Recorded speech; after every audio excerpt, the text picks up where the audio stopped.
Good morning Karnataka. Anjaneya ದೇವರ ಕುರಿತು ಫೇಸ್ಬುಕ್ನಲ್ಲಿ ಒಂದು ಅವಹೇಳನಕಾರಿ ಪೋಸ್ಟ್ ಮಾಡಲಾಗಿದೆ. ಆಂಜನೇಯ ದೇವರು ಟಿಪ್ಪು ಸುಲ್ತಾನ್ ಕಾಲಿಗೆ ಬೀಳ್ತಿರುವಂತಹ ಫೋಟೋವನ್ನ ಒಬ್ಬರು ಪೋಸ್ಟ್ ಮಾಡಿದ್ದಾರೆ. ತನ್ನ ಫೇಸ್ಬುಕ್ ಪೇಜ್ನಲ್ಲಿ ಪೋಸ್ಟ್ ಮಾಡಿರುವಂತವನು ಫಯಾಜ್ ಎನ್ನುವಂತಹ ಯುವಕ. ಚಿಕ್ಕಮಗಳೂರು ಜಿಲ್ಲೆ ಎನ್ಆರ್ ಪುರದಲ್ಲಿ ಇಂತಹದೊಂದು ಘಟನೆ ನಡೆದಿದೆ. ಯುವಕ ಫಯಾಜ್ನನ್ನ ಬಂಧಿಸಿದ್ದಾರೆ ಎನ್ಆರ್ ಪುರ ಪೊಲೀಸರು. ಬಂಧಿತನನ್ನ ವಿಚಾರಣೆಗೆ ಒಳಪಡಿಸಿದ್ದಾರೆ ಎನ್ಆರ್ ಪುರ ಠಾಣೆಯ ಪೊಲೀಸರು. ಠಾಣೆಯ ಮುಂದೆ ಜಮಾಯಿಸಿದ್ದಾರೆ ಹಿಂದೂ ಪರ ಸಂಘಟನೆಯ ಕಾರ್ಯಕರ್ತರು. ಠಾಣೆಯ ಎದುರು ಪ್ರತಿಭಟನೆ ನಡೆಸ್ತಾ ಇದ್ದಾರೆ ಹಿಂದೂ ಪರ ಕಾರ್ಯಕರ್ತರು. ಚಿಕ್ಕಮಗಳೂರು ಜಿಲ್ಲೆ ಎನ್ಆರ್ ಪುರದಲ್ಲಿ ನಡೆದಿರುವಂತಹ ಘಟನೆ. ಭಗವಾನ್ ಆಂಜನೇಯನನ್ನ ಅವಮಾನಗೊಳಿಸುವಂತಹ ಫೋಟೋವೊಂದನ್ನ ಹಾಕಿದ್ದಾನೆ ಈತ. ಹೀಗಾಗಿ ಆತನನ್ನ ಬಂಧಿಸಿ ವಿಚಾರಣೆಗೆ ಒಳಪಡಿಸಿದ್ದಾರೆ ಎನ್ಆರ್ ಪುರ ಪೊಲೀಸರು. ಠಾಣೆಯ ಮುಂದೆ ಹಿಂದೂ ಪರ ಸಂಘಟನೆಯ ಕಾರ್ಯಕರ್ತರು ಜಮಾಯಿಸಿ ಪ್ರತಿಭಟನೆಗೆ ಮುಂದಾಗಿದ್ದಾರೆ. ಈತನೇ ಫೇಸ್ಬುಕ್ ಪೇಜ್ನಲ್ಲಿ ಹಾಕೊಂಡಿದ್ದಾನೆ ಇಂಥದ್ದೊಂದು ಅವಹೇಳನಕಾರಿ ಪೋಸ್ಟ್.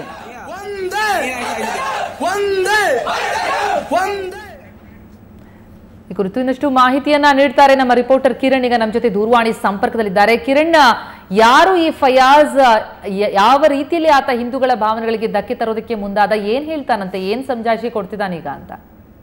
ಪ್ರತಿಮಾ, ಖಂಡಿತವಾಗ್ಲೂ ಕೂಡ ಈತ ಎನ್ಆರ್ ಪುರದ ವಾಸಿಯಾಗಿದ್ದಾನೆ. ಇವನು ಅಪ್ರಾಪ್ತ ಬಾಲಕನಾಗಿರುವ ಹಿನ್ನೆಲೆಯಲ್ಲಿ ಈತನನ್ನು ಬಂಧಿಸಿರುವಂತಹ ಪೊಲೀಸರು ಇಂದು ನ್ಯಾಯಾಲಯಕ್ಕೆ ಹಾಜರುಪಡಿಸುವ ಸಾಧ್ಯತೆ ಹೆಚ್ಚಾಗಿದೆ. ಈತ ಒಂದು ಸಾಮಾಜಿಕ ಜಾಲತಾಣದಲ್ಲಿ ಲಾರ್ಡ್ ಆಂಜನೇಯನ ಕುರಿತು ಟಿಪ್ಪು ಸುಲ್ತಾನಿಗೆ ಕಾಲಿಗೆ ಬೀಳುವಂತಹ ಒಂದು ವಿಕೃತವಾದಂತಹ ಪೋಸ್ಟ್ ಅನ್ನು ಅಪ್ಲೋಡ್ ಮಾಡುವ ಮೂಲಕ ಫೇಸ್ಬುಕ್ಗೆ ಒಂದು ರೀತಿ ಕೋಮು ಭಾವನೆಯನ್ನು ಕೆರಳಿಸುವ ನಿಟ್ಟಿನಲ್ಲಿ ಮುಂದಾಗಿದ್ದ ಅಂತಾನೆ ಹೇಳ್ಬೋದಾಗಿದೆ. ಹಿಂದೂ ಪರ ಸಂಘಟನೆ ಕಾರ್ಯಕರ್ತರು ತಡರಾತ್ರಿ ಠಾಣೆ ಎದುರು ಜಮಾಯಿಸಿ ಒಂದು ಪ್ರತಿಭಟನೆ ಕೂಡ ನಡೆಸಿದರು.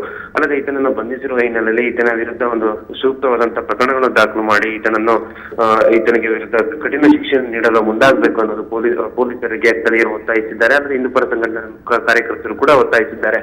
ಸಾಮಾಜಿಕ ಆದ್ರೆ ತಾವು ಹೇಳಿದಂತೆ ಆತ ಅಪ್ರಾಪ್ತ ಅನ್ನೋದ್ರಿಂದ ಆತನ ಹಿಂದೆ ಇನ್ಯಾರು ಇದ್ದಾರಾ? ಅದ್ರ ಬಗ್ಗೆ ಏನಾದ್ರೂ ವಿಚಾರಣೆ ನಡೀತಿದ್ಯಾ ಅಂತ?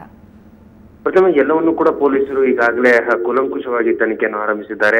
ಈತನ ವಿರುದ್ಧ ಯಾರಿದ್ದಾರೆ, ಅಥವಾ ಈತನೇ ಅಪ್ಲೋಡ್ ಮಾಡಿದ್ದಾನ, ಅಥವಾ ಈತನಿಗೆ ಹೇಳಿ ಇನ್ನೊಬ್ರು ಅಪ್ಲೋಡ್ ಮಾಡಿಸಿದ್ದಾರಾ ಅನ್ನೋದ್ರ ಬಗ್ಗೆನೂ ಕೂಡ ಪೊಲೀಸರು ಕೂಲಂಕುಷವಾಗಿ ತನಿಖೆಯನ್ನು ನಡೆಸ್ತಾ ಇದ್ದಾರೆ.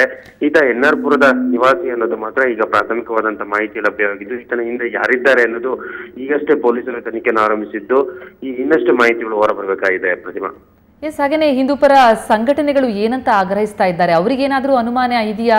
ಈ ಹಿಂದೆ ಈ ತರದ್ದೇನಾದ್ರು ಘಟನೆಗಳಲ್ಲಿ ಈತ ಭಾಗಿಯಾಗಿದ್ದೇನಾದ್ರೂ ಇದೆಯಾ? ಹೇಗೆ?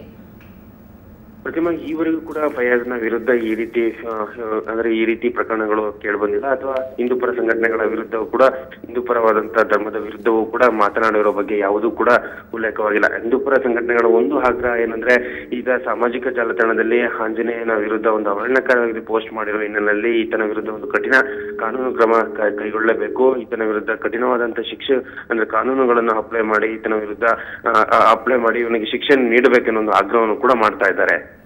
ಥ್ಯಾಂಕ್ಸ್ ಕಿರಣ್ ತಮ್ಮೆಲ್ಲ ಮಾಹಿತಿಗೆ.